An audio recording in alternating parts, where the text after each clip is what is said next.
বিসমিল্লাহির রহমানির রহিম।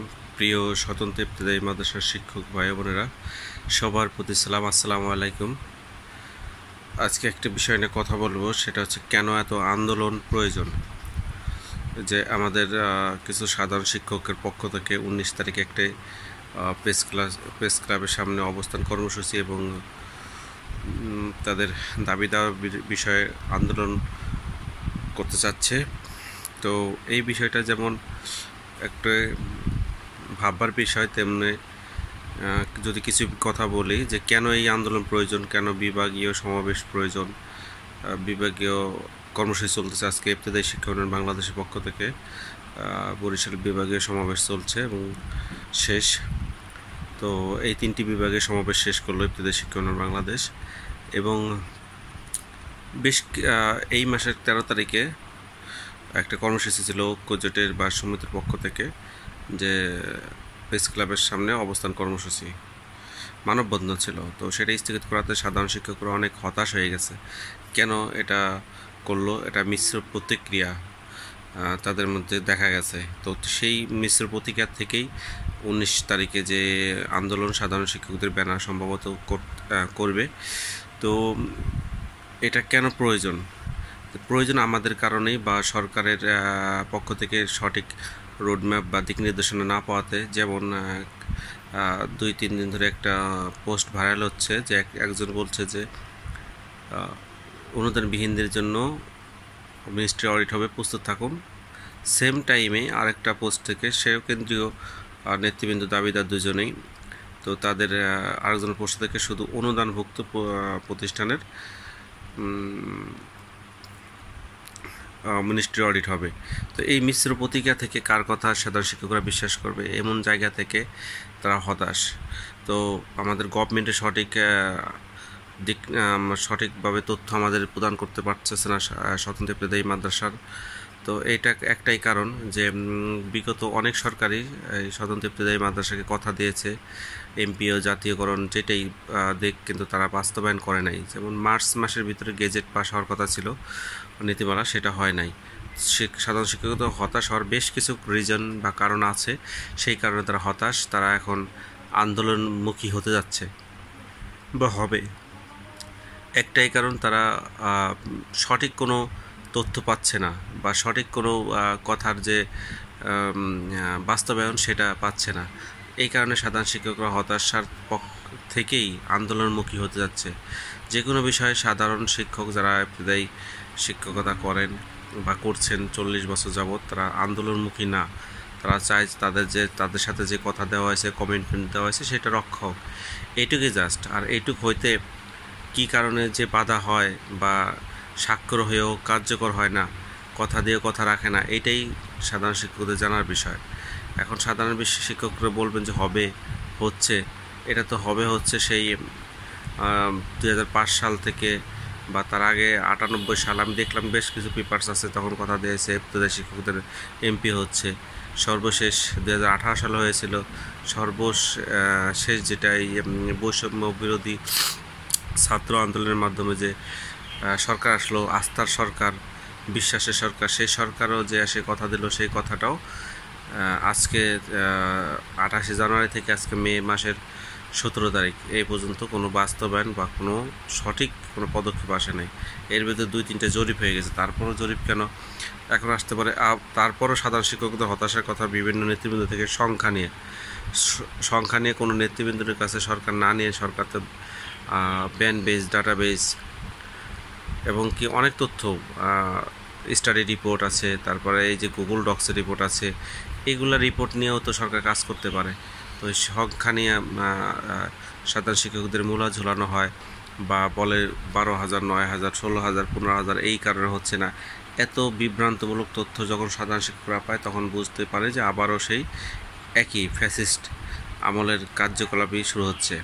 তো সাধারণ শিক্ষকদের স্বতন্ত্র ইবতেদায়ী মাদ্রাসা 18 সালে একবার 4312টা সিগনেচার হয়েই গেছে। তারপরে স্টাডি রিপোর্ট হয়েছে, ব্যান বেস, ডাটা বেস, তারপর গুগল ডক্স। মার্চ মাসে একটা তথ্য দেওয়া হয়েছে যে কতটুকুলো প্রতিষ্ঠান অনুদানবিহীন, কোডভুক্ত, কোডবিহীন, অনেক তথ্যই তো নেওয়া হলো। সেইগুলো যারা তথ্য দিচ্ছে তাদেরগুলোই করেন, যারা যোগ্য তাদেরগুলোই করেন। এগুলো তো আমাদের নেতৃবৃন্দ বলতে পারে। তো নেতৃবৃন্দর প্রতি একটা অনুরোধ এবং সরকারের সদিচ্ছার থাকা উচিত যে আপনারা সবাই ঐক্য হয়ে বা সরকারকে সঠিক তথ্য দিয়ে বা সরকারের কাছে যে তথ্য আছে সেই অনুযায়ী কে কী বললো, কোন নেতা কী বললো সেটা না দেখে সরকারের উচিত, সরকারের যারা দিক নির্দেশক আছেন, যারা পরিচালক আছেন, তারা এই একটা রিপোর্ট নিয়ে বা 3টা রিপোর্ট 4টা রিপোর্ট সমন্বয় করে একটা সঠিক সিদ্ধান্ত উপনীত হওয়া যায়। সেই দিক দিয়ে খেয়াল করে যদি উপনীত হইতো তাহলে সাধারণ সেই স্বতন্ত্র ইবতেদায়ী মাদ্রাসার 40 বছর গিলানি দূর হইতো। তো সাধারণ শিক্ষকরা তো এই সমাবেশ, মানববন্ধন, মিছিল এগুলো চায় না। এটা যুক্তিসঙ্গত। বিগত শিক্ষা উপদেষ্টাই বলে গেছে যে এরা অবহেলিত, এবং মাঠ পর্যায়ে জরিপ করলেও তো দেখা যায় যে এরা আসলে অবহেলিত এবং 40 বছর যাবত একই প্রাইমারি স্কুলের একই সিলেবাসে একই পরিপত্রে তারা শিক্ষাদান করেও তারা বেতন পাচ্ছে না। এ নিয়ে এই সাধারণ শিক্ষকদের নিয়ে এত হেলাখেলা করলে সাধারণ শিক্ষকরা আসলে তাদের যে হতাশার কারণ, সেই একটা কারণ থেকে তারা এই আন্দোলনমুখী হতে যাচ্ছে এবং তারা জীবন উৎসর্গ করতে যাচ্ছে। তো এই আন্দোলনমুখী সাধারণ শিক্ষকদের একটা সঠিক পদক্ষেপের মাধ্যমেই, একটা সঠিক রোড ম্যাপের মাধ্যমে, সঠিক একটা ফিক্সড ডেটের মাধ্যমে নীতিমালা বাস্তবায়নের মাধ্যম দিয়েই সাধারণ শিক্ষকদের এই আন্দোলনমুখী থেকে বিমুখ করা যাবে। আমি যতটুকু দেখেছি যে সাধারণ শিক্ষকরা এখন আন্দোলনমুখী হওয়ার জন্য প্রস্তুত।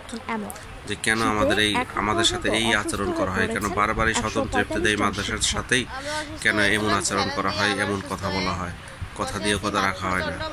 তো সরকার যেহেতু ঘোষণা দিয়েছে, আশা করি দ্রুত বাস্তবায়ন করে এই স্বতন্ত্র ইবতেদায়ী মাদ্রাসার যে বৈষম্য শিকার সেটা দূর করবে। এবং স্বতন্ত্র ইবতেদায়ী মাদ্রাসায় যে অবহেলিত আছে, বাস্তবমুখী তারা অবহেলিত, তারা এই শিক্ষাদান, শিক্ষক হয়েও শিক্ষকের মর্যাদা পাচ্ছে না, শিক্ষক হয়ে তারা অনাহারে থাকছে। এটা জাতির জন্য একটা লজ্জাকর এবং এটা জাতির জন্য একটা ব্যর্থতার কারণ। তো স্বতন্ত্র ইবতেদায়ী মাদ্রাসার যে সাধারণ শিক্ষকরা আছেন, সাধারণ শিক্ষকদের পক্ষ থেকে যারা নেতৃবৃন্দ আছেন, আপনাদের কাছে একটাই অনুরোধ, সরকারের সাথে বসে অতি দ্রুত নীতিমালা গেজেট আকারে প্রকাশ যেন হয় এবং স্বতন্ত্র ইবতেদায়ী মাদ্রাসার কী রোডম্যাপে কাজ করা হবে জাতির সামনে ওপেন করা হোক, সরকারের পক্ষ থেকে বলা হোক এই জুলাইতে কতটুকু বাজেটের মাধ্যমে কতগুলো প্রতিষ্ঠান ইনক্লুড করা হবে, নেক্সট বাজেটে বা নেক্সট পদক্ষেপ কী হবে। যদি সম্ভব হয়, যত সরকার আহামরি বাজেট লাগে না, সরকারের যেই বাজেট আছে স্বতন্ত্র ইবতেদায়ী মাদ্রাসা 8,000 হোক 9,000 হোক, একবারে যদি এই বাজেটে আওতা আনা যেত তাহলে স্বতন্ত্র ইবতেদায়ী মাদ্রাসার যে শিক্ষা প্রতিষ্ঠান আছে সব শিক্ষা প্রতিষ্ঠানে একবারে যদি জাতীয়করণ হয়ে যায় তাহলে স্বতন্ত্র ইবতেদায়ী মাদ্রাসার শিক্ষকদের আর মাঠে নামতে হবে না। এই দিক খেয়াল করে নেতৃবৃন্দরা আছেন, সরকারের উচ্চপদস্থ কর্মকর্তার সাথে কথা বলে যত দ্রুত সম্ভব স্বতন্ত্র ইবতেদায়ী মাদ্রাসার শিক্ষকদের এই হতাশা দুর্দশা দূর করার জন্য স্বতন্ত্র ইবতেদায়ী মাদ্রাসার শিক্ষকদের মুভমেন্ট বা তাদের যে বর্তমানে যে আন্দোলনমুখী যে স্পৃহা, এটা দূর করার জন্য বা এই আন্দোলনমুখী থেকে বিমুখ করার জন্য সরকারের সাথে বসে দ্রুত পদক্ষেপ নিয়ে, সরকারের থেকে সঠিক দিক নির্দেশনা নিয়ে বা সঠিক রোড ম্যাপ নিয়ে বা সঠিক পরিকল্পনা কি সেটা আমাদের জাতির সামনে ওপেন করলেই স্বতন্ত্র ইবতেদায়ী মাদ্রাসার শিক্ষকরা, সাধারণ শিক্ষকরা তাদের পাঠদানের ক্লাসে এবং বাস্তবমুখী থাকতে তারা স্বতঃস্ফূর্ত থাকবে। তো এই দিক খেয়াল করে আমাদের নেতৃবৃন্দের উপর শুধু একটাই অনুরোধ, আপনারা মিনিস্ট্রি সচিবদের সাথে কথা বলে যত দ্রুত সম্ভব স্বতন্ত্র ইবতেদায়ী মাদ্রাসার কর্মপরিকল্পনা জাতির সামনে ওপেন করুন এবং কবে গেজেট হবে, কবে নাগাদ তারা বেতন পাবে, এইটুকু স্বতন্ত্র ইবতেদায়ী মাদ্রাসা শিক্ষকরা জানতে চায়। এই জানতে এত সময় লাগার কথা না, যেহেতু সরকার কথা দিয়েছে, তারা সরকার কতদিনের ভিতরে বাস্তবায়ন করবে, কবে গেজেট হবে, সেই বিষয় শুধু স্বতন্ত্র ইবতেদায়ী মাদ্রাসার শিক্ষকরা জাতির সামনে ওপেন করতে চায় যে কবে গেজেট হবে, সঠিক একটা নির্দিষ্ট তথ্য চায়, হচ্ছে মিনিস্ট্রি অডিট হবে, এই ওই মাসে হইতেছে অনুদানভুক্ত অনুদান, এই কোনো শব্দ হবে না। স্বতন্ত্র ইবতেদায়ী মাদ্রাসা সবই একই ক্যাটাগরিতে যদি হয়ে যায় তাহলে সবার জন্যেই আমি মনে করি মঙ্গলকর। 20,000, 40,000, 26,000 প্রাইমারি স্কুল না, এখানে সর্বোচ্চ যদি হয় 9,000 প্রতিষ্ঠান আছে। এই 9,000 প্রতিষ্ঠানকে একবারে গেজেট করে যদি বেতন আওতা আনা যায় তাহলে স্বতন্ত্র ইবতেদায়ী মাদ্রাসার নেতৃবৃন্দ সফল, জাতি সফল, এই সরকারও সফল বলে মনে করি। তো একটাই অনুরোধ সরকারের কাছে এবং আমাদের নেতৃবৃন্দের কাছে, সঠিক যে তথ্যটা মিনিস্ট্রি থেকে নিয়ে জাতির সামনে ওপেন করুন, না হয় সচিব স্যারকেই সংবাদ সম্মেলন করে বলে এই স্বতন্ত্র ইবতেদায়ী মাদ্রাসার সঠিক তথ্য জাতির সামনে ওপেন করতে বলুন। কারণ তাহলে এই মিশ্র প্রতিক্রিয়া বা স্বতন্ত্র ইবতেদায়ী মাদ্রাসা শিক্ষকদের মধ্যে যে ধূম্রজাল, নেতৃবৃন্দ সহ একটা বিভ্রান্তিকর তথ্য ছড়ানো হচ্ছে, তো এইগুলো থেকে দূরে থাকার জন্য, এগুলো থেকে বাঁচার জন্য আমাদের সঠিক তথ্য আমরা চাই। সঠিক সরকারের কাছ থেকে রোডম্যাপ চাই, যে কবে নাগাদ থেকে গেজেট আকারে প্রকাশ হবে, কবে থেকে বেতন পাবে, এটা সঠিক তথ্যটা আমরা জানতে চাই। যেহেতু মার্চ চলে, যে আজকে এপ্রিল চলে গেল, মে চলে যাচ্ছে, তো স্বতন্ত্র ইবতেদায়ী মাদ্রাসার ভাগ্যে কী আছে সাধারণ শিক্ষকরা অলরেডি বুঝেই গেছে। তো আপনাদের যারা নেতৃবৃন্দ আছে, দায়িত্ব থেকেই আপনাদের এই কাজগুলো করতে হবে। আশা করি আমি এই ভিডিও বার্তার মাধ্যমে একটাই বার্তা দেওয়ার চেষ্টা করছি, যেটা নেতৃবৃন্দ এবং সরকার বুঝতে পারবে। ধন্যবাদ।